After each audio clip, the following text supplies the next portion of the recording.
It's time once again to slip into your camo, grab your bow, and join us out in the field for another episode of the Up North Journal, presented by PSE Archery.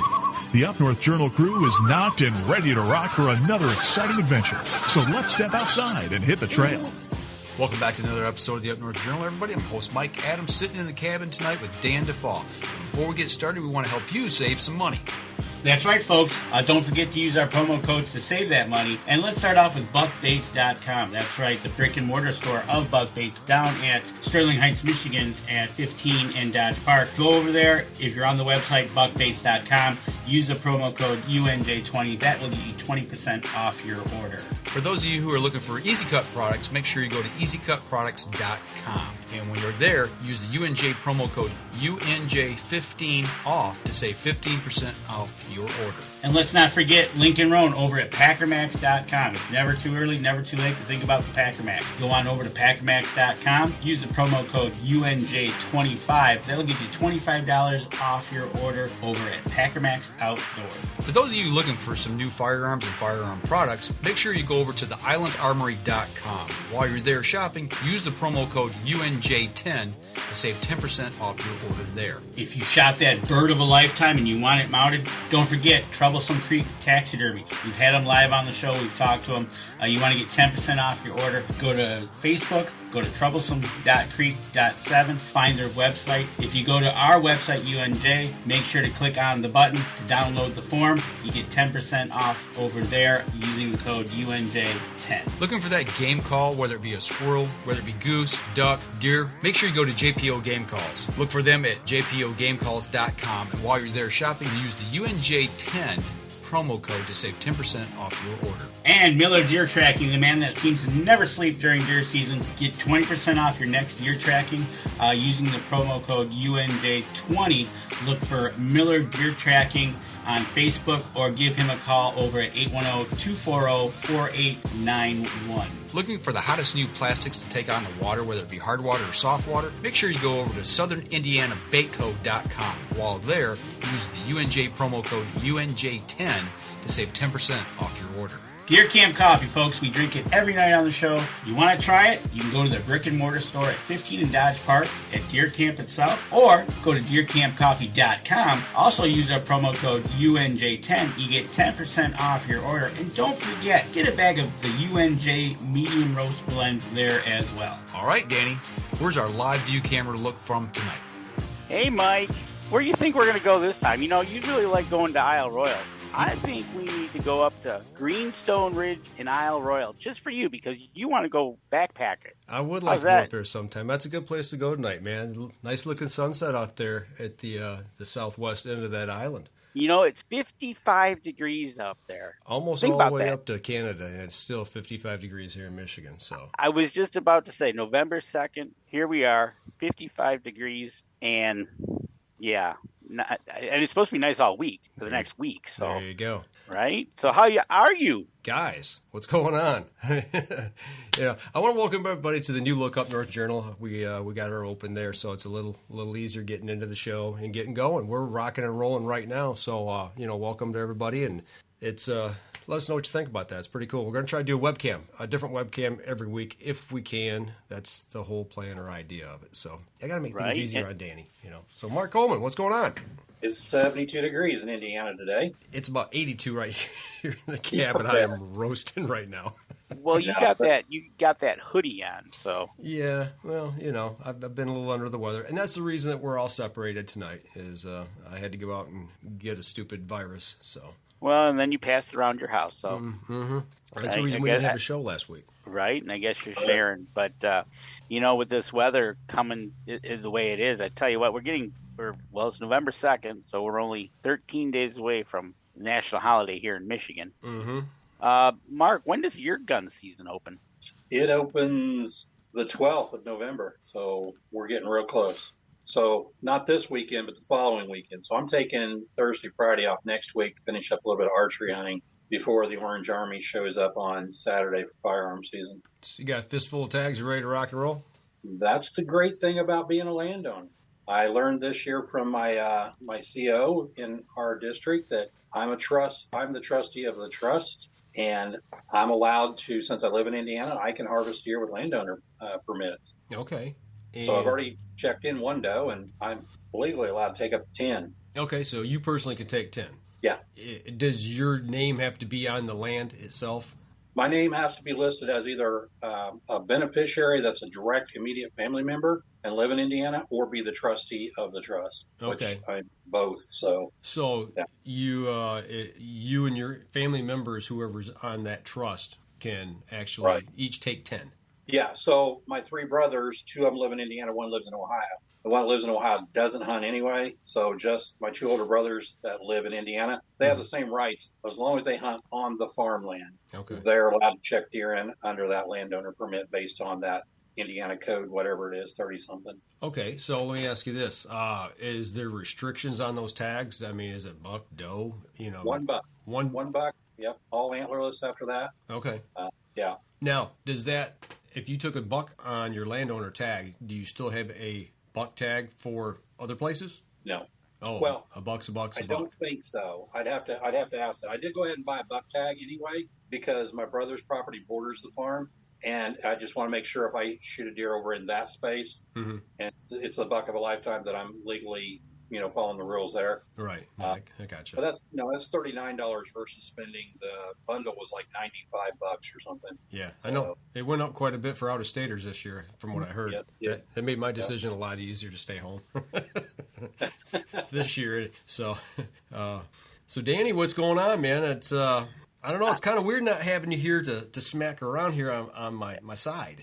I know, right? It's one of those things that, hey, we got to watch ourselves this day and age with all the viruses going around and whatnot. But, we're just getting into November here. The real life work is pretty busy. But, last week we had a couple people up at the cabin. We got a good report of a nice buck taken. A nice 7 point. So I'm looking forward to end of next week getting up there for a week and getting the bow and the gun out and chasing after some deer. Yeah, I hear you, man. It's I've kind of started getting the itch now. I mean, when you spend 5 days at home contemplating life and how did I get myself into this mess when I got this stupid virus, I started getting the bug, getting ready, and doing a lot of thinking about what I'm going to do, where I'm going to go, and all that. And I actually put in for my 3 days off this week. So I'm going to have a 5-day weekend, a long weekend, actually. That'll carry me through the last 3 days of bow season and the first 2 days of firearm season. So hopefully I'll bring something home. That'll be awesome. So I hope everybody brings something home, because got to fill up the freezer for the winter, right? Yeah, absolutely. Yeah, you're right. I think you said that you went, I think last time we talked, you were down to your last steak that day that you're using up. Yeah, I think so. But that was up in Saginaw at her house. I got to thinking the other night when I was laying in bed contemplating life. I said, I think I've still got a few packages of steaks down in my freezer. Most of it I kept up there because she does a lot better job cooking it than I do. So, but I did have some here at the house, and I think I might still have a few steaks left. I'm not really sure. I'll have to go take a look. Well, I got some steaks left, and I want to turn them into jerky, but I'll probably have to wait till I get back from up north, because I won't have any time over the weekend because I'll be busily packing. But Mark's been successful this year already. Yeah, he didn't waste any time getting out there and getting the job done. So Mark, I know you did an archery hunt here and managed to put some groceries in the freezer. So take us through what happened, man. What's going on down there in Indiana where you're at? Well, I'll tell you what. I got 2 days off a couple weeks ago to go archery hunting. I think it was October 20th, 21st, and the 22nd. Mm-hmm. And on Thursday, the 20th, it was warm out. Got out on the stand, about 4 o'clock in the afternoon. That morning, I saw nothing but turkey. Took a few videos of them. But that afternoon, I sat in the elevated platform blind that we call the shack, the corner of a bean field that had just been harvested like 4 days prior. And was sitting there, and my brother was hunting 400 yards to the north of me at another bean field. And about 5:30, the deer started moving. We had a nice little high rack 8-point come in, fed on beans about 56 yards from me. And he was really just kind of patrolling the edge of the field downwind of a bedding area and just making his rounds. He went back in probably within 3 minutes. He was back in the woods. And then a doe and a fawn came out, then another doe and a fawn, and then a couple of doe came out at 92 yards south of me, right at the edge of the field.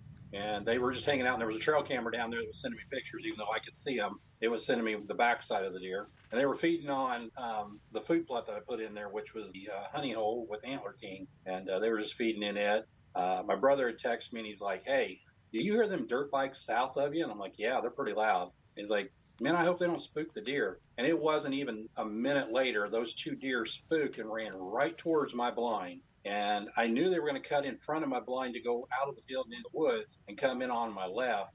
So I just went ahead and spun to the open window to my left. And sure enough, it was like over in just like 10, 15 seconds. By the time they sprinted that field, came into the woods, I picked the bigger of the two. I would say less than 8 yards. I mean, it was really close. My crossbow sighted in at 20, 30, 40, and 50. Mm-hmm. So at 8 yards, I had to really kind of adjust my shot, let her fly, and I knew I made a good shot. The doe disappeared. I turned around. My brother texted me. He's like, "Hey, did you just shoot?" And I'm like, "Yeah." I said, "But stay where you're at. I still got deer in the field. We might be able to get a double tonight." And we waited till it was dark after legal shooting light, got down, checked my bolt, and there wasn't any blood on the bolt. And I thought, what did I do? Did I clip a limb? Mm-hmm. It's close range. Maybe I didn't aim low enough. One of the blades was a little bit bent, and I was like, boy, I really thought I made a good shot. And then I happened to shine the flashlight just a little bit to the left to where I picked up the bolt, and there was blood on a leaf. And I'm like, yeah, I did hit the doe. Mm-hmm. So I texted my brother back and said, "Come on over. We've got a tracking job to do." He made his way across through the woods there. She was laying 40 yards from where I shot her. Fortunately, she didn't go down the ravine. She just kind of stayed on top of the hillside. Drug her out to the field, went and got the pickup truck, and drove it across the field. Of course, by then it's completely dark. And the trail camera, of course, picked up the pickup truck driving across the bean field. Yeah, it's a nice picture of somebody cutting across the bean field there. Yeah. So the trail camera, there's some controversy over how far that trail camera can pick up something and trigger. Mm-hmm. But I've had it pick up a flock of turkeys at 90-plus yards. Really? And there's been some controversy back and forth. Oh, that wasn't what triggered it. There was something closer up that triggered it. But I've got multiple photos of those turkeys as they move across the field. Right. I've had my truck picked up at 100 yards on the north end of that field. So, whatever. It doesn't matter to me. I just know I got a photo of my truck cutting across that field. Threw her in the back, took her up to where we usually field dress the deer, unzipped her, took her about 5 minutes to field dress her. Checked her in online. First time I've ever had to check her in online using a landowner permit. I've always had, a tag to choose. And fortunately, the conservation officer told me, he said, well, there'll be a check-in, drop down for landowner permit. Choose it. Right. And you put in the same information you do if it's just regular tag, where you shot it, what time you shot it, the gender of the deer, what county you're in, that kind of stuff. Then it gives you a confirm number, screenshot it on your phone, take it with you to the processor. So wrapped all that up, got the processor at about 8:30 that night. And once I got out there to the processor, I take it to Back 40, which is an Amish processor here in the small town of Rockville. And he came out, helped me unload it, checked it in. I was deer number 57 for him. So that was the 20th day of October, so 20 days into the season. And I was number 57. He called me 4 days later and said, your deer's ready. Okay. I was like, that's fast. About 3 a day then. Yeah. And he said it'll pick up. They usually process anywhere between 500 and 750 deer during the first part of the season. Okay. Well, Danny, he's mentioning numbers the first 20 days of season. Did you happen to look up yet and see where we stand right now in the state of Michigan? I just did, matter of fact. I know you too well. As of 7:45 p.m. on 11/2/2022, we have a grand total of 68,299 reported via the app. Okay. How many deer do we usually take a year? 250,000 roughly? Yeah, roughly about that, right? So we're putting, how many did you say? 60 what? 68? 68,000. Okay, so say 70,000, round it up a little. Right. We're already over, no, not quite a third. We're close to a third though already, and it's not even. I mean, and we still got all of gun season to go, which we know the numbers are going to explode. Right. Right. Exactly. And looking at the top counties up here in Michigan, we're looking at now this is for antler. Mm-hmm. Mount Calm, Lapeer, and Saginaw are our top three. Okay. And for antlerless, we're going to go Lapeer, Newaygo, and St. Clair. Okay. So, it's adding up. Here we go. And down in Indiana, Mark, when you call in, is there a way that you can check to see what your current numbers are at that time? There is a place, the Indiana DNR website, I think, posts the current deer totals. I see it on Facebook occasionally with the page that I follow there. So they kind of give a running total as the season progresses. I don't think we're near the 200,000 for a season, or for through all the season. Okay. I want to say we're closer to 150 to 175 when we're done. Okay. Yeah, to me that sounds familiar, vaguely familiar, but that sounds about right from what I remember reading in the deer reports, the annual deer reports from about 3 years ago. Yeah, we've dramatically reduced the bonus antlerless permits, like 1 or 2 per county, where used to you could get up to 8 or 10 depending on what county you live in. Yeah, and you guys are a 1 buck state too. I mean, not that we shoot a lot of extra bucks because we are a 2 buck state. They say, what is it, Danny? Like 6%? Is that... it's a really low number that actually uses a second tag. Yeah. So it's less than 6.5%, I think, what it is. Yeah. And it's one of those things that it says here between 2018 and 19, there was 364,000 deer taken. 364,000 here in the state of Michigan? Yeah. You know what? I may be thinking buck numbers versus doe numbers. That might be why. Maybe that's what I'm thinking of. Right. So, as we, here in Michigan, Mark, as we go through this mandatory deer check and how it's going, it's good to see numbers rolling in. Good to see people doing it. You got your deer back. Have you had any of it yet? Has it hit the table? No, it has not. Actually, I haven't had a chance since I had to work last weekend to get down to the farm, down to where the processor's at. So Saturday, I'm going to run down, pick up the deer meat, bring it back home. We actually got some ground deer venison in the fridge. We're going to make chili. Probably tomorrow evening we'll make a thing of chili. But the next deer I get will be processed and probably do some summer sausage, get some jerky made out of it. I'm not as handy as you, Danny. I can't make my own jerky. But the processor does a really good job of fixing it. I can tell you how to do it. It's real easy. Just checking for you, Mark. Last year, you guys took 112,000 deer last year, and you were down from the previous year of 124. Wow. Yeah, I knew it wasn't anywhere near 200,000. Yeah, we put a lot of deer down up here. That doesn't include what they kill with the car. So. Right. Yeah. Now, I counted 4 dead deer on the way home from work. About a 45-minute drive. That's it? That's it for now that I could see from the road. None of them in the road. They were all in the ditches. Yeah, ours are about 4 per mile. Yeah. Right? So yeah. Now, do you process your own deer or no? Me? Yeah. Yes. Yeah, when I can. Most of the time I do. I don't like taking it to a butcher if I don't have to. I just was curious if inflation has caused the processing price to go up. I imagine it has. It probably has. I don't know what it's going to cost this year. But if I have something done into summer sausage, if I'm lucky enough to get a second one, then we'll take the second one and put everything but the back straps. Well, I don't know. I'll probably take the whole thing and have the whole thing put into sausage, to tell you the truth. So It's hard to say. I don't know. Danny and I may get together and do up a batch too. So it's hard to say. Right, exactly. And then I'm just checking your numbers, Mark. As of 7 o'clock tonight, you have had 20,626 registered. Okay. One of them is mine. Right? So you're a third of our total at this point, right? Yeah. I'll tell you, guys, we're running just a tad long here in the first segment, so let's go ahead and step outside. We take our first break. We come back. We'll continue talking about some deer hunting here. I was up last weekend, my birthday weekend. Yes, your birthday weekend. And then I got some stuff here I want to throw at you, too, as well. So we're going to step outside, take our first break. We'll be right back after. PSE Archery has reinvented the way you buy bows. From now on, you can make the most educated decision possible by basing your bow choice specifically on your shooting needs and goals. All you need to do is ask yourself, what kind of shooter am I? What do I want to achieve? PSE will help find the right category for you. So, what kind of shooter are you? Find out at psearchery.com.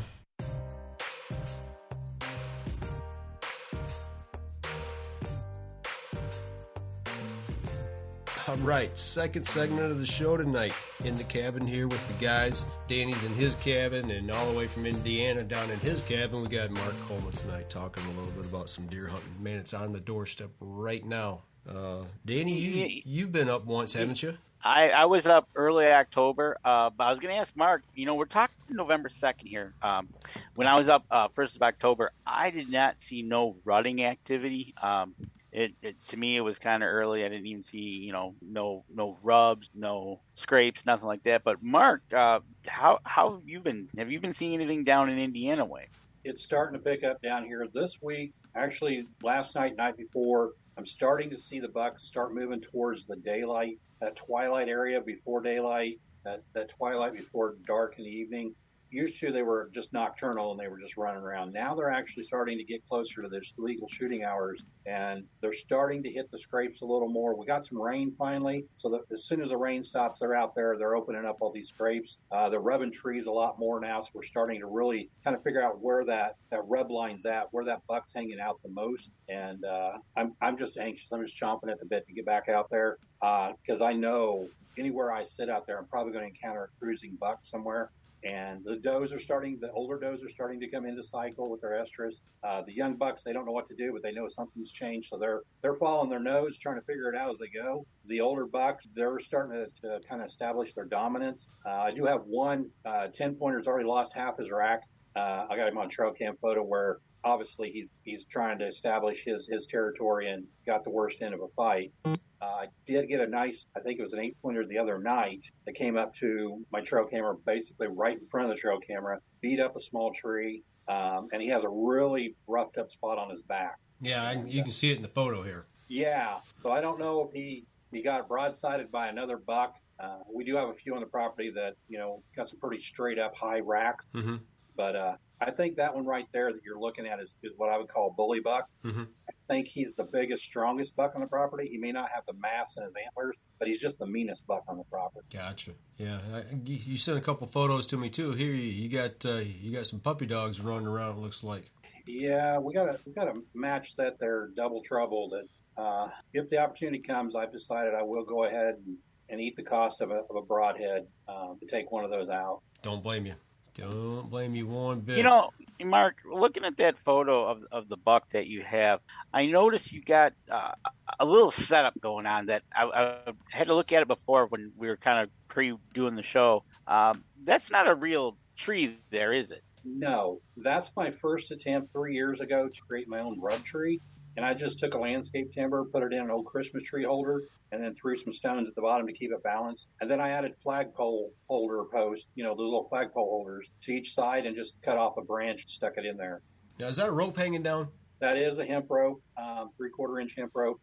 I decided to try that this year just to see if maybe the bucks would use that to kind of rub their glands on. Are you using any orbital gland lure on that at all? No, not yet. I did have one buck stop by the other night, but he was more intrigued by the hanging pine branch than he was the rope. Okay. He kind of, leaned back, lifted his head way up, just kind of nosed that little branch a little bit. But that buck that showed up on camera the other night that got real close to camera, he pulled the ground a few times there, kind of making his little spot. But then he took out some aggression on that little bitty tree.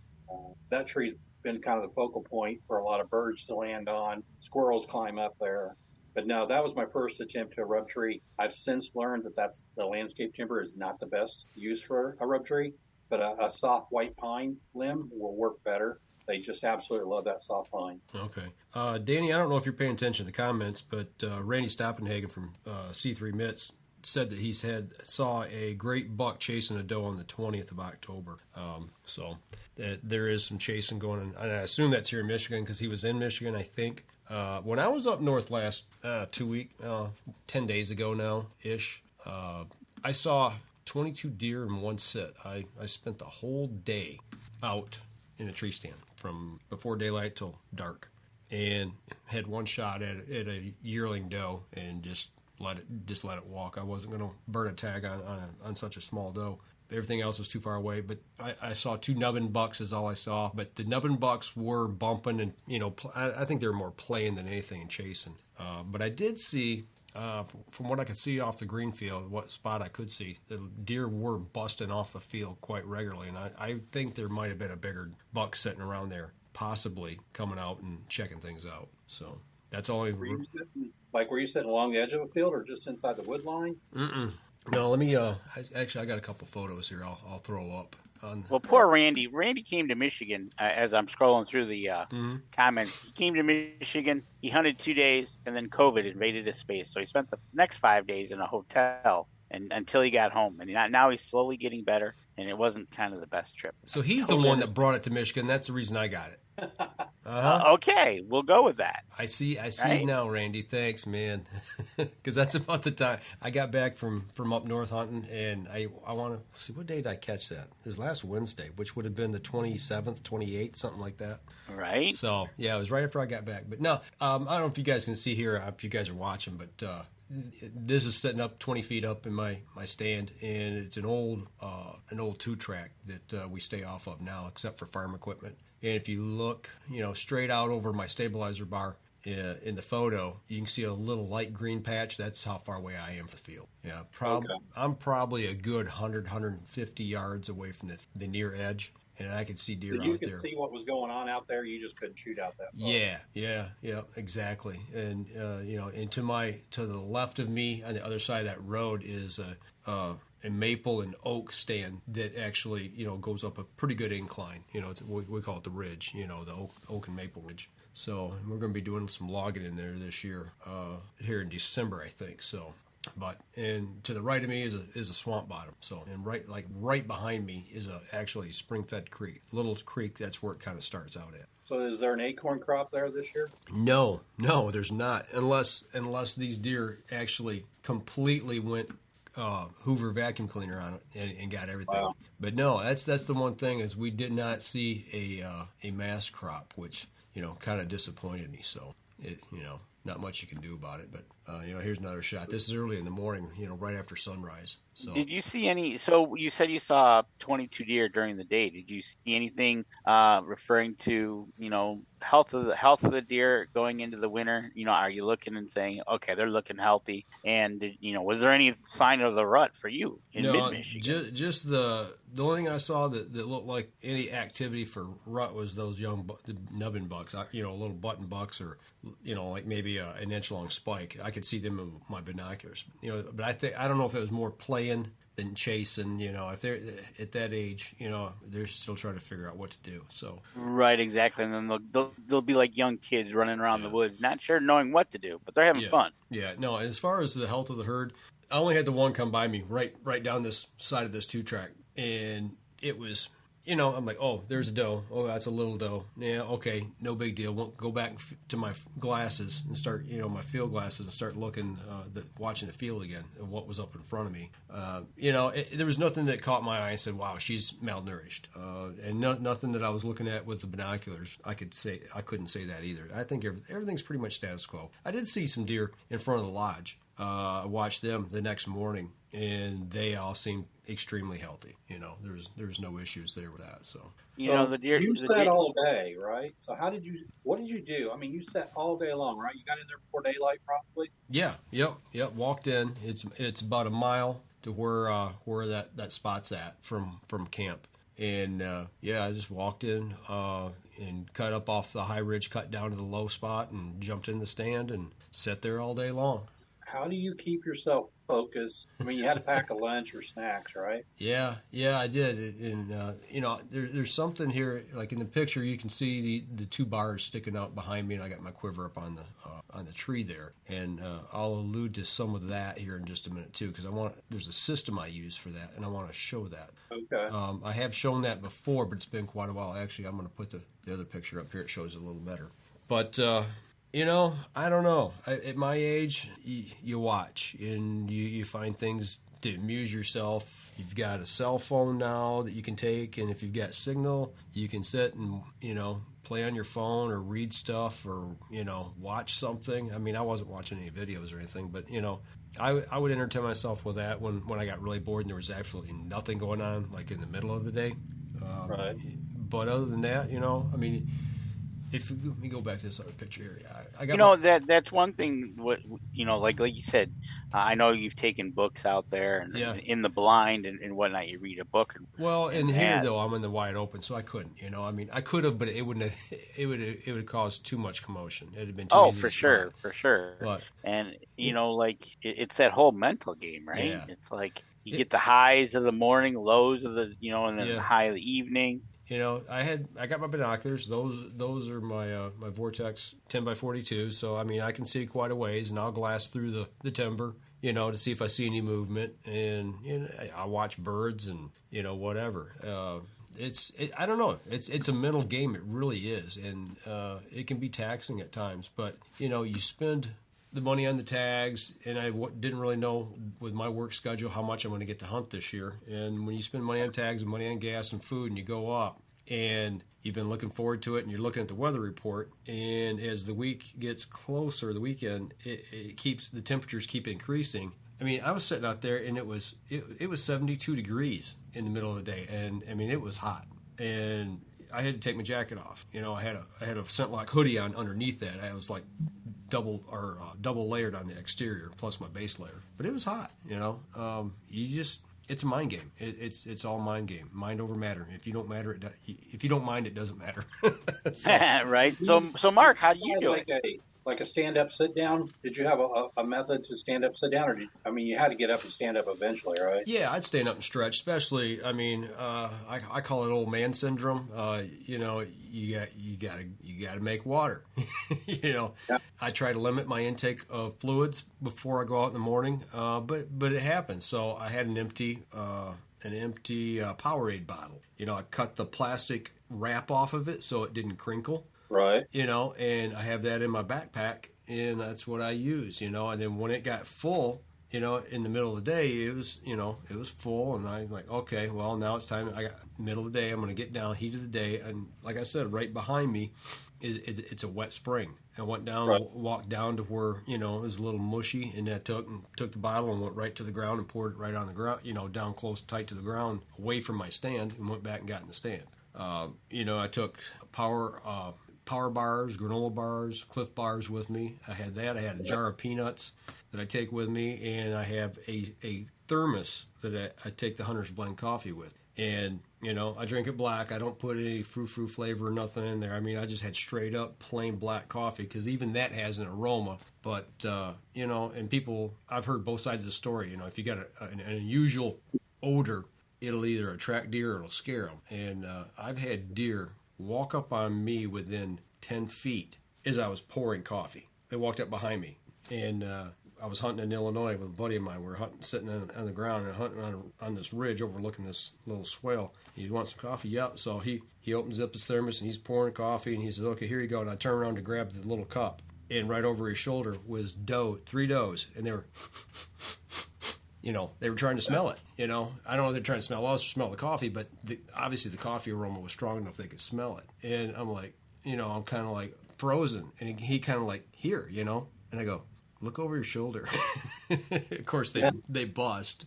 Right. But we call that finally we refer to that as the hunt with coffee with does. So if you ever hear me refer to that, that's what that's about. Yeah. But, did you say you took 27 apples and 2 pounds of carrots? Yeah, right.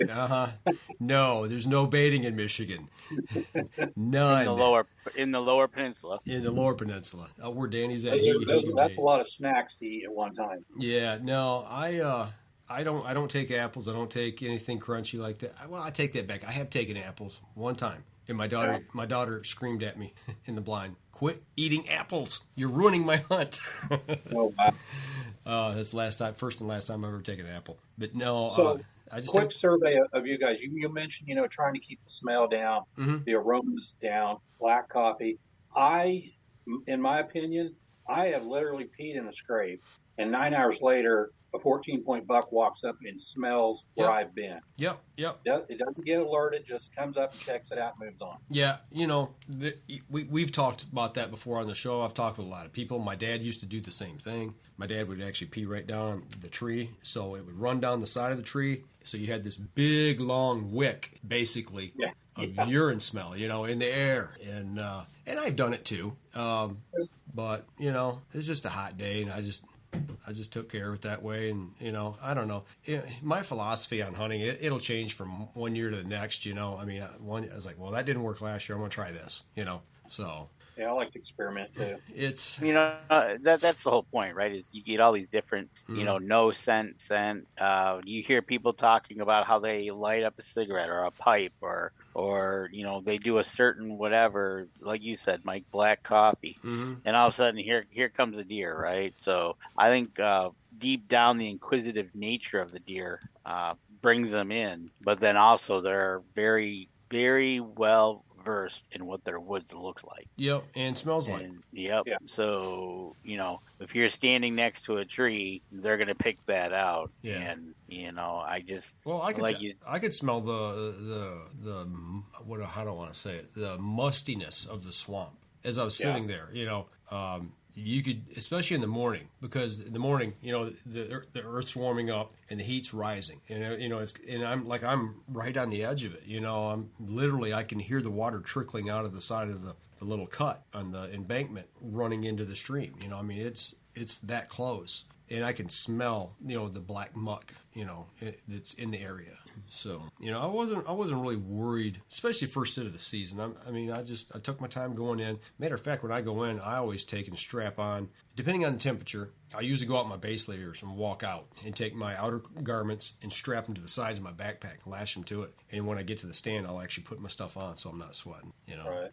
I don't like getting to a stand and being wet, especially if it's a cool of the morning and all of a sudden temperature drops and you're putting stuff on. You can actually get hypothermia, if it really changes and gets nasty. I don't want to smell, and I don't want wet clothes. That's the two main things. Now, do you listen to the nature and the sounds of nature while you're out there to kind of as an indicator that deer might be approaching? Oh, yeah. I posted a picture the other day on another site for tack cam, and the controversy over a blue jay sitting on a limb in front of my camera, and the comments were, listen to the blue jays, they'll tell you where the deer are. Listen to the blue jays, they'll tell you what's moving in the woods. Listen to what they call and how they call. Whether they're trying to let people, let other critters in the woods know something's coming or moving. It's kind of impressive to hear some of the discussion around that. Yeah, if you're in tune with what's going on out there, I do believe that, even in the early morning, you'll hear, like I heard 2 hoot owls going at it.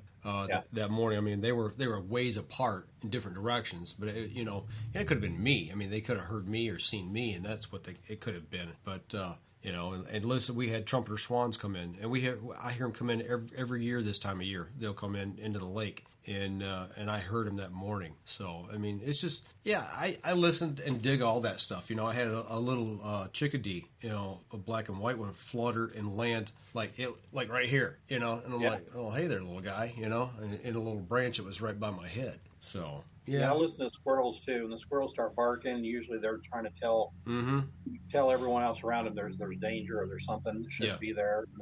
Yeah. So that it's funny you talk about that. That's a lot of the kill is seconds, but a lot of the recon that you're learning, like you said, the blue jay or the squirrel or other deer, and seeing how they react when they start looking past you, or you watch their ears, and all of a sudden they're focused, and all of a sudden you catch movement like directly behind them, more deer coming in. That's one of the things we teach other hunters, young hunters and experienced hunters when we do that's just as important as actually being out there hunting, is learning what the other animals tell you. Yeah, absolutely. And the temperature, reading the temperature told me that I need to be worried about bear. Right. I was. Now, see, I have a carry permit in the state of Michigan. We're allowed to carry during bow season, as long as you have your ID on, your license with you. I will not go into the woods this time of the year if it was as warm as it was, especially as warm as it was. But even if it's, as long as it's not snowing yet, I will have it with me, just because, you get these rogue bears and all of a sudden, and it's happened. You ask my son Jake, when he was about 10 years old, sitting in a tree stand, we were sitting about 20 yards apart, and about a 350-pound black bear sat right at the base of his stand. And ever since then, I've made sure that I've had something with me to make sure that I can, if push come to shove, I'm not going to be the one going down. Well, that'll get your attention. Wow. I don't have to worry about that down here. Yeah. So, But no, it was a good time, but it was way too hot. The next morning, I didn't even go out the next morning. I had to go home. I was only going to hunt that half of a day, and I just got up, cleaned up my room, and took care of some stuff there, and came home, because to me it was a waste of my time of putting scent out in the field. I didn't want to carry more scent into the field. I didn't want to disturb the stand again. And potentially push any big buck out of the area that might be in there. To me, it was more advantageous to get work done and go home than it was to sit there and sweat in a stand for half a day. Had you seen a big buck, though, would you have went out the next day? Hard to say. Depends on the reaction and what happened. Maybe, maybe not. I don't know. Right. I said the mile hike back into there, so that's a commitment. Yeah. Well, it is too. And that was the other thing is like when I got ready to leave. Matter of fact, let's go ahead. Let's take our next break. When we come back, I want to show this system that I used and explain a little bit about it, because I think it's really cool. It might be something that some people are interested in. So let's step outside, take our next break, and we'll be right back after this. PSE Archery has always dominated the speed category. Now, the most revolutionary cam system ever to hit the market has perfected the shooting experience. Introducing PSE's Evolve Cam System, featuring extremely high let-off capabilities and the smoothest draw cycle in history. No other cam system has ever delivered this level of total comfort and total control. Experience PSE. Experience performance. All right, before we went to break, I was talking a little bit. I'm going to put this picture up, and you can see those two rods there. That's the system that I used to hang stuff in my stand. This would not work on public land in the state of Michigan because you actually have to screw into the tree. Now, if you look in the picture behind me on my head, you can see my quiver sticking up over my head. So this system I actually use rolls up into this pack. And I don't take the whole thing with me. I just take the pieces that I need. But when you unroll it, this carries all of the gear. And I know it's kind of hard to see because I don't want to hold it up and watch everything fall out of it. But I'll pull a few of the key things out. If you want to make a quiver, use this for a quiver rest on the tree, this part here will actually attach to your quiver. You have to actually tap two holes, drill it in. But what I like about this system is every piece is the same as far as how it attaches. And here is the gist of it. Does it attach to your stand or does it attach to the tree? To the tree, okay. What's the name of that system? This is Outright Hunting Products. It is a Morph Pro, I think is how you pronounce it, Morph Pro. I'm actually going to take my camera full here. That way you can see it a little easier. But if you look, I'm hanging on to, this is a threaded, it's just like a screw, okay, with a washer on top. But on the top part of this would fit into a screwdriver, like a Phillips screwdriver that you replace a bit on, take a bit in or out. And this system, I don't have it because it's in my backpack, but it's got a little handle that you put on here, and you push on it and turn, and it ratchets, which I don't like. So I just keep turning it and turning it. I don't use the ratchet because it makes a little bit of noise, not a lot. But once you get this screwed into the tree up tight, this stud is sticking out. And then this has got a slip joint on it. You put that on, and it locks on. So I turn it until I get it in the position I want. This here will pivot. I can add other pieces to it, make it longer. I've got one that's got a hook on the end of it, and I'll use that to hang my backpack on. And I pack in quite a bit of stuff. So when you put the weight on it, this holds it. It is stout. So as long as you don't put it into soft wood, it's going to hold. You mentioned that you couldn't do this with public land. You can't attach, or you can't screw or nail into a tree on public land. So. And this is the one little thing I really like. It's like a little claw and ball on top. It's got the same connector, but this is a 1/4-20 thread, and it'll hold any camera adapter, any type of camera plate. So you can use this to actually maneuver a small camera, maybe your cell phone camera or a lightweight camcorder, small like we use XA20s, Sony XA20s here, 3 pounds or so, and it'll hold it. And the part. Hang on, guys. Let me dig this out real quick. This is what I use for my quiver right here. And this has 3 swivel hooks on it, if you can see that. And I just hang my quiver on that. It's real tight to the tree, easy access. And that's the other things. You can put these things anywhere you want. And I've got I don't know, 8 or 10 of those screws. But yeah, that's the system, and I think it's well worth the money. It's expensive, but it's well worth the money. It's lightweight. I just take 3 or 4 different pieces with me, 3 or 4 of those screws, the handle to put it in, and once I get it started, you can actually snap that the bar on it and put it sideways and use this to crank. Use that for the leverage to turn, and that way. So where do you position yours at? Do you position them above your head?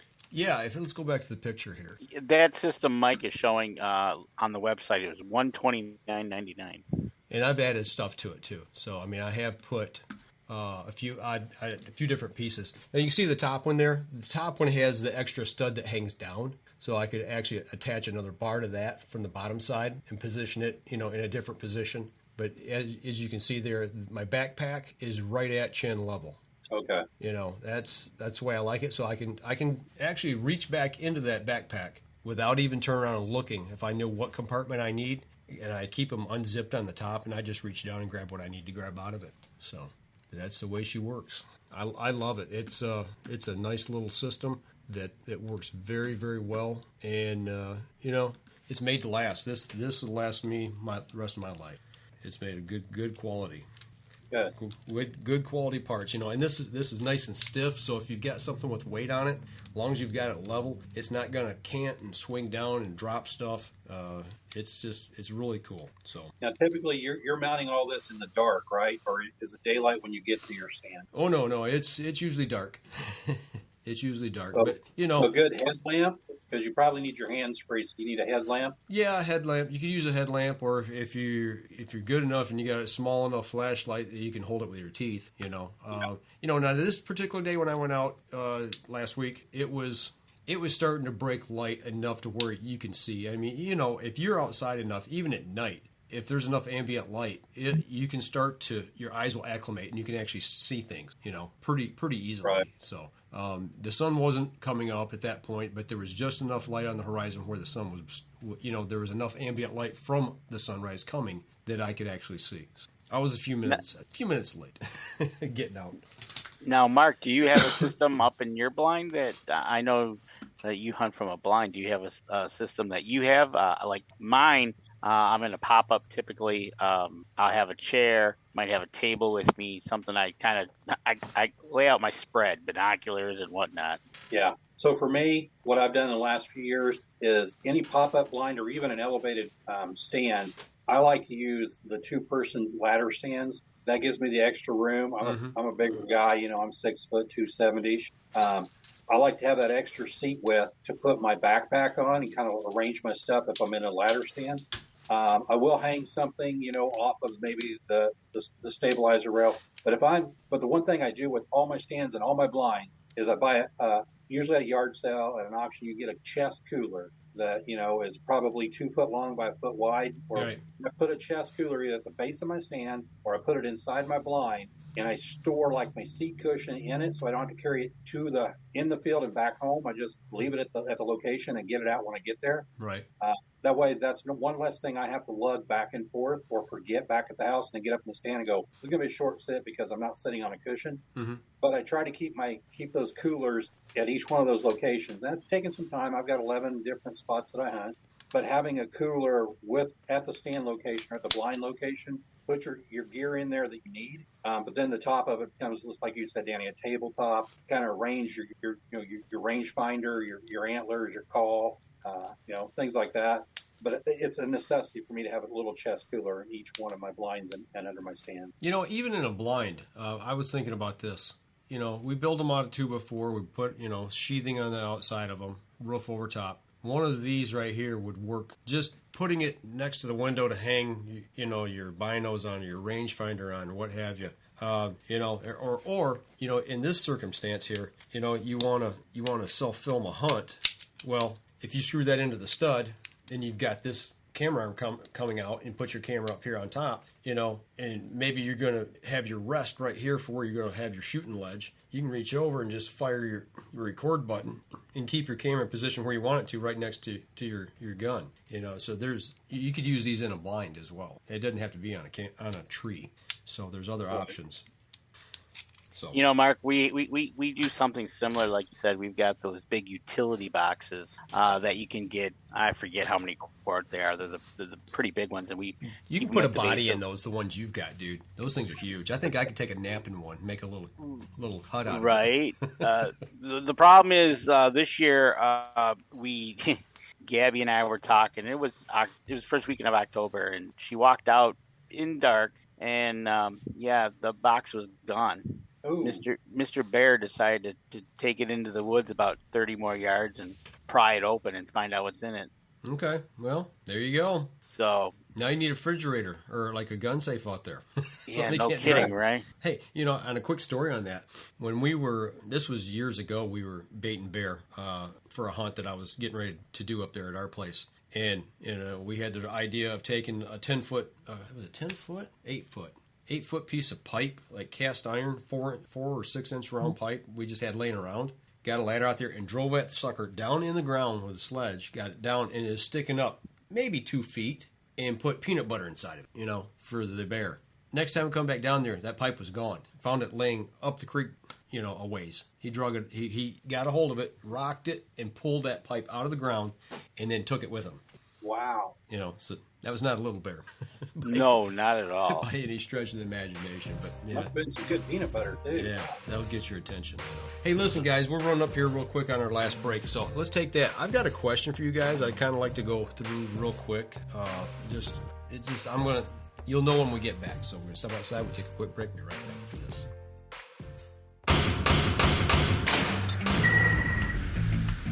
Acceleration is part of PSE's DNA. PSE pioneered the speed movement. Now they've developed the vapor category to help you find the most powerful bows on the market to fit you. High speed equates to intense power and building the momentum you need to be successful. Are you a vapor shooter? Find out at psearchery.com.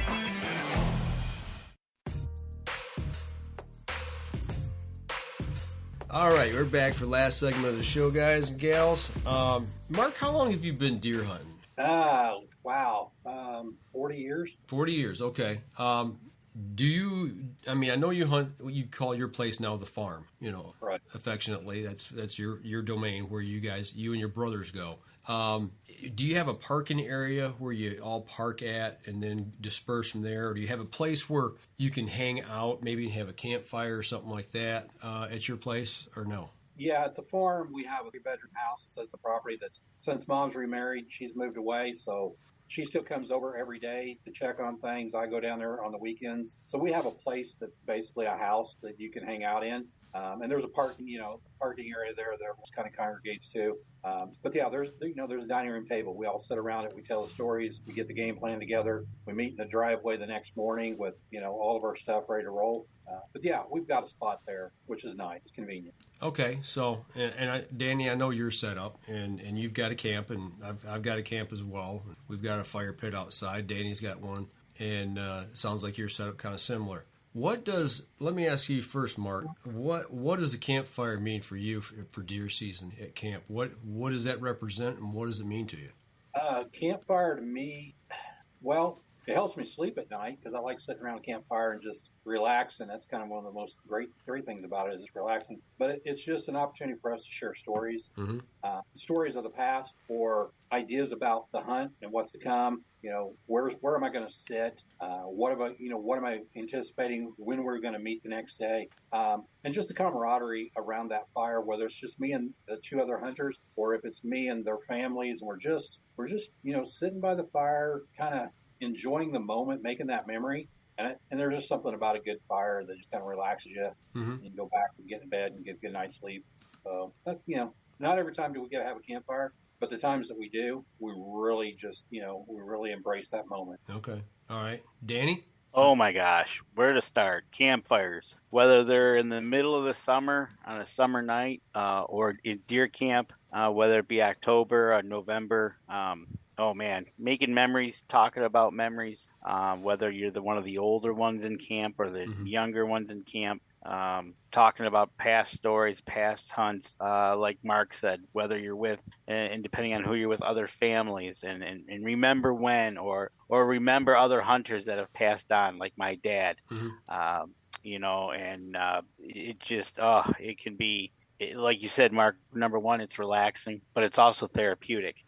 When you sit there and you talk it out, or and with everything going on in the world, that just kind of goes away, and you just go into that, listening to the fire crackle, talking, listening to the woods again, whether we're listening to the deer run by or deer come into camp, or maybe we're hearing the coyotes or the wolves singing.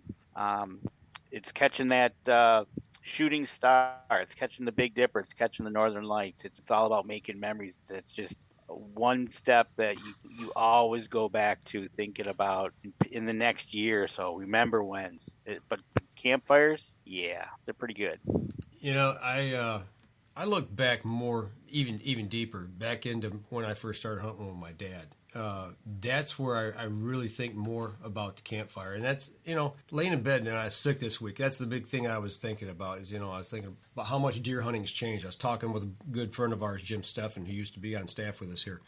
He's out in Wyoming now. And we talked about that. And he's bringing his daughters up and teaching them about elk camp, and they were putting elk camp together this week. And talking about, cutting wood and putting fire together, to stay warm to cook with. And that's what got me to thinking about this question. And I think when I was younger and I first was old enough to go to deer camp with my dad, I was 14 at the time, my very first hunt. But, I got to go a couple times before that, and I'd sit with them. And you spend all day out in the woods, and you come back, you're tired, your feet are dragging. You're so tired. We used to walk so far, you couldn't pick your feet up anymore. And you run out of food. You just, I want to get back to camp. I just want to sit down by the fire, warm my feet up, and take my boots off and wiggle my toes. And, as you get closer, you start to see the glow. You see the glow around the area where the campfire is. Somebody's already made it. And it's inviting, it's warm, and you just can't wait. And then when you get back, you smell the food cooking. It's not only a place to sit and share stories. It provides warmth. It provides your meal for the day or for the evening. It's all those things encompassed. And then as a kid, I'd pick up stick a stick in the fire and play with it. Hey, stop that. You're going to get burnt. No, I'm all right, Dad. Sure enough, you get burnt because he knows what you're going to do. Yeah, but, and as I got older, it's like you guys say, it's sharing maybe a beer with a buddy or with your dad and swapping stories and saying, man, you're not going to believe what I saw tonight or what I saw today out in the woods, and, or you're sitting on the edge of your seat, and you're leaned over, and as somebody, especially the old timers, as they're telling a story, you start leaning in, and by the end of it, you're really leaned in, and you're feeling the heat on you, because you're too close to the fire. But when you're leaned in like that, and you catch yourself and sweat's running off you, the story's good. And to me, that's what campfires are about. It's sharing something that you have in common with your fellow hunter. And I think too many of us are missing those opportunities anymore. It's funny you say that, because I'm sitting here thinking back to our first deer camp that we had, and I don't remember a fire pit. You don't at all. No, I'm gonna have to ask my brother. If we even had one there. Yeah. I know when we picked up the new camp we did. Yeah. And look what we did here in the beginning of the summer. Mark and Adam came in, and what did we do? Yeah. We ended up sitting around a fire, talking. Yeah. And then we went up to Boyne, or not Boyne, went up to Crystal Falls or Crystal Mountain for the tack shoot, and your brother and you and I sat around a campfire, and as we say now fondly, it's on the rail. Right, exactly. Has a whole new meaning. And for those of you who wonder what that means, you're just going to have to come share a campfire with us. We'll show you. Exactly. And I think you kind of, and this happens too much. It's we get into that life is too fast thing, but you just got to stop, have that campfire. I like your analogy that you give, because when I go see my cousin Brian, right? We go over to the campground. What are we doing? We're sitting around a fire talking about whatever. Yep. What about you, Mark? Besides deer camp, do you have any campfires at other times? Not really, unless we have the little gas fire place thing outside on the patio that we'll start occasionally and just sit around it in the evening. But for the most part, it's deer season. I'm down there at the farm. My brother lives next door. He'll say, come over to the house, got a fire pit, and his family will come over and we'll just sit around. And typically what happens is we get engrossed in a conversation and everyone's kind of listening in on, we're courteous to one another, say, okay, tell your story, then I'll tell mine. And, we try not to interrupt. But if the song dogs, if the Yotes start to howl, everyone stops and they're like, hey, did you hear that? Yep. And everyone, for a moment, we're all quiet. We're just listening to nature, and then we go right back to talking. Yep. And then we start in with the I wish. If I had to do this over again, I wish I'd have done that. Man, I wish we could have done this on the property before deer season. And I think we should put a pond back here. And so we start really strategizing the ideal hunting environment. And that's where some of the best plans come from, is around that fire. Absolutely. Mankind has been around a fire for thousands of years. From the first time you learn how to make fire, to cooking food, and staying warm or whatever, it is still with us. I mean, I love just sitting and staring into the fire, and it's mesmerizing if you watch it. Yeah. It almost puts you in a trance. But we need more campfires in our lives. We're set up at camp now at our place. It's like everybody kind of does their own thing at different times. And it's more about, making sure that we have the opportunity to try to get a big buck and not disturb other people. And at times I wonder, are we really missing the boat of what deer camp really is? Are we more interested in deer camp, or are we more interested in putting the biggest set of antlers on the wall, and I really think at my point in my life, I'm past all that. To me, it's more about the experiences and who I can share it with, my grandkids now. I'm looking forward to it. I'm contemplating whether to try to take up my oldest grandson, and I just don't think he's quite old enough yet. But, Danny last year, you and I and Gabby shared campfire bow season, and man, that it was inside. It was in the stove, but we all had that camaraderie. We sat around, had a few drinks, eat some good food, had some deer heart, and told a bunch of stories. And that's what it's about. Sure, we want to put meat in the freezer. That's the ultimate reason we're there. But sharing it with people, and people just having a good time. Putting aside all the bull crap that's in this world right now, we need to get back to campfires. Because I know when I go camping, it also means s'mores. I love s'mores. So, and this year for me, this will be our 30th year of going up currently of the deer camp. Of the one you're at now. Yeah. Okay. Of that area, right? Okay. We picked up that cabin 20 years ago. Okay. And we started going up 10 years prior. All right. But the original 80 acres that we started on, it's been 30 years now. This year it'll be 30 years that Brian and I basically are been the constant every year. This is year 26 at the one I'm at now. Okay. It's the 26th season. So. And Mark, how long you been going? Well, it's kind of weird because when I was a kid, we had 3 acres that we lived on.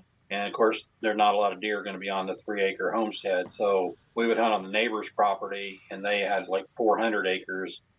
You'd venture out there and you'd hunt. Didn't really have our own really little place that we owned to hunt. As we got older, I moved to Virginia for 6 years, so I had to find a place down there to hunt. A little different, terrain, a little different strategy because I didn't know the ground very well. It wasn't until after all 4 of us boys grew up and moved out that Dad bought a 60-acre farm. And then that's when we had a place to come home to that we could hunt on the property. So I've been hunting that property, probably 12 years. Okay. And I hope to hunt it the rest of my life. I really do. Well, it's things like that. It's we're fortunate to be able to have places to hunt because, man, I tell you, I talked to my buddy out in Wyoming we talked about this week. He says, does anybody even go to deer camp anymore in the state of Michigan? I'm like, yeah, people still do. But I said, things have changed, man. Things, even for me, things have changed so much in my life in the last 5 to 10 years that it's not what it was then. It's changed so much. I think we put too much emphasis on shooting the biggest thing that's out there, and I'm not knocking anybody that hunts big bucks. I'm not doing that at all. It's just as you get older and you mature and you get towards the sunset years, there's different things that are as equally as important to you at that point as they were back then. It's just things change, if that makes any sense. Right. You know, I'm more worried now, not worried, but more ready to pass this tradition on to my grandchildren. They're not quite there yet, but, you know, in the next couple of years, it's going to happen. And I want to make sure that they get that experience.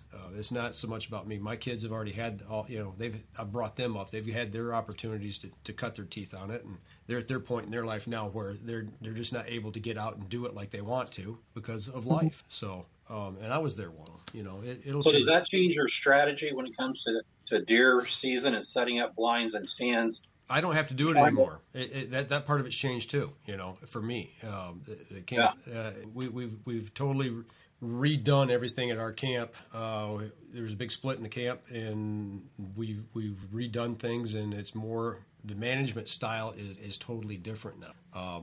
And I used to be at the forefront of that, pushing for all of this deer management, land management. And now, you know, because of my recent situation in my home life, I've backed off because I've realized there's more things in life that are important than running up to camp every week and you know, doing timber surveys and land surveys and you know, checking food plots and checking trail cams and all that. It's just, you know, right now, there's other things that are more important to me in life. I guess is what I'm saying. You know, so yeah, I guess my strategy has changed.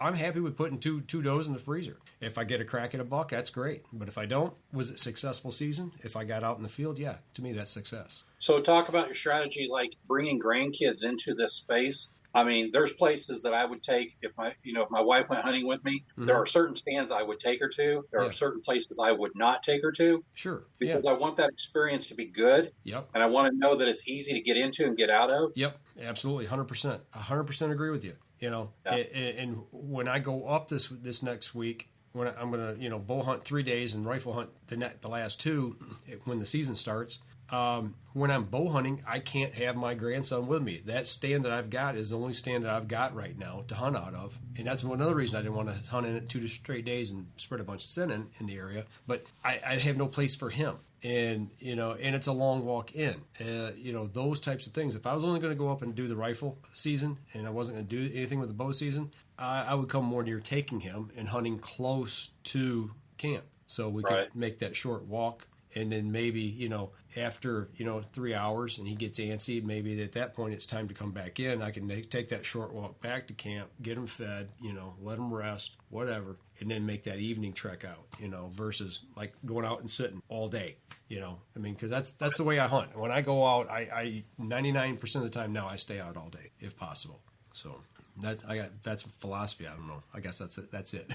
So no, you want to make any new hunter or somebody you're taking out for one of the very first times. You want to make it enjoyable and worth wanting to do it again. Absolutely. Whether you know, especially the younger ones, if you're only out there for 2 hours, you know, make it for a fun 2 hours and say, all right, I'm good. Don't, you know. Yep. Yeah, you can't put too much of an expectation on a first-time hunter, you know, if you're taking them out. Even like you say, your wife, you know, you got to set some ground rules. Okay, no perfume.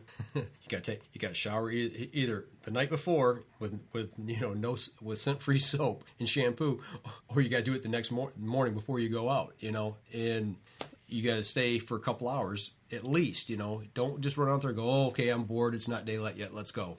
You know, there's got to be an expectation of longevity of time in the stand, you know, and make it as comfortable as possible. You know, we've got... Well, and the experience, too. Yeah. Like, if I was to take my wife, the one place I take her is to the elevated platform blind that we built that's right on the corner of a field that gives you a 270-degree view of field and woods. Yep, so you can see something. Your opportunity to see something is greater. Yep. Your field of view, there's more to look at. And it's big and spacious in there. It's an 8x8. Yeah. So there's room for you to really kind of get comfortable without feeling like you're sitting right on top of each other. Yep.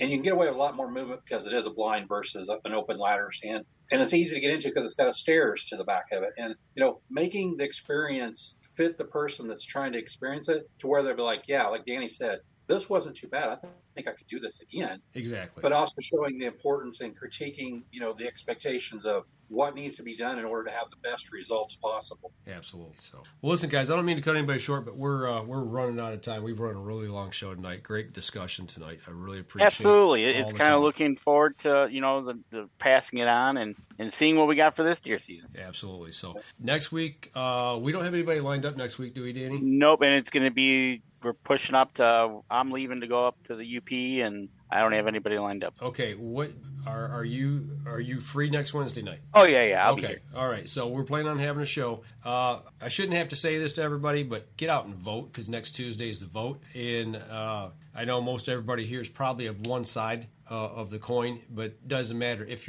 you're the other side of the coin. I don't care. Get out and vote. Everybody deserves that privilege to be able to get out and do it. So make sure you get out Tuesday and punch them tags. So for everybody else, if you're watching or listening to us on the podcast, obviously we showed some pictures of things tonight and talked about some stuff that you couldn't see. Danny's going to have the YouTube version up Wednesday, Thursday-ish. No, I'm sorry. Yep. This is Wednesday. This weekend. It'll go up sometime over the weekend. Yeah. When you're watching the YouTube, just hit the subscribe button. That helps us out. And absolutely. Yep. And for those of you who are watching the show, do the same thing for us here. Smash that subscribe button and the like button. Share the show for us as well here on, if you're watching us on Facebook. If you're seeing the other social media outlets that we're on, make sure you do the same thing for us there. That helps us and helps the people who support us in return. But if you are a podcast listener and you're over on iTunes, give us a review. That helps the people who help us. So we really appreciate it. So if you're in the stand this week, make sure tie in on the way up, lock in when you're at the top. And I had to make sure I had all my climbing gear and ready to go. And you guys, it just can't be safe enough. So please do that. And we'll be back again next Wednesday night, 7:30, same time, y'all. Y'all take care, and we'll see y'all next week. This episode was brought to you by PSE Archery, Deer Camp Coffee, Buck Baits, JPO Game Calls, The Island Armory, Hacker Max, Sunrise Archery, and C3 Better the Hunt Technology. Thanks for listening, and join us again here next week. Until then, remember, as we always like to say, if you're out on the water or in the woods, shoot straight and be safe. Until next week on the Up North Journal.